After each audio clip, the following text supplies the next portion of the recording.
段消息来看，鸿海的创办人郭台铭昨到南投拜会，甲县长柯淑华、甲议长侯信峰闭门会议。讲迄场的会议结束了后，地方就开始传讲侯信峰伫会中来表态，国民党若是征调着侯友宜选总统，伊就要来退党，敢有影咧？侯信峰讲无要退党啦，但是若征调的人选。 唔知影爱照顾百姓，伊就袂支持。伊讲伊是支持好人选啦。侯友宜面对着地方传出来的反对的声浪，是来回应讲基层的声音，伊拢会听。 鸿海集团创办人郭台铭5月7日来到南投拜会县长柯淑华，穿朴实西装袖啊，歪写字句啊，会议长何信峰陪同齐来。何信峰行伫咧郭台铭边啊，看前看后，佮甲郭台铭手交条条，看会出交情袂歹。两人关门开会时，就传出何信峰讲，总统大选党中央若是征调新北市长侯友宜，伊就会退出国民党。 无啦，我是有着咱有有感觉有这个人就实在袂歹，咱就全力啊，无咱就卖参命啦。我是也绝对安尼啦，我袂去插啦。所以你无退党的意愿就对啊。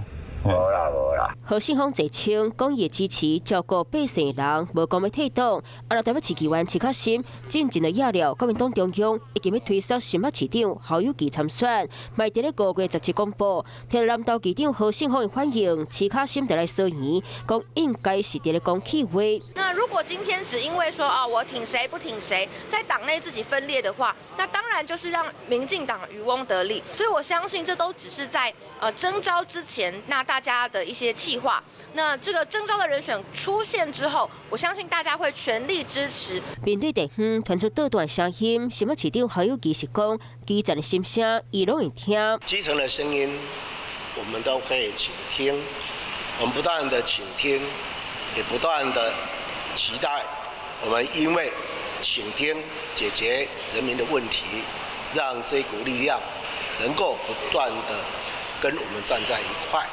国民党2024总统提名人侯友宜的声势上旺，郭台铭嘛正过来伫咧走地方，甲人盘烂，两人的提名角力像输像赢，就等党中央公布。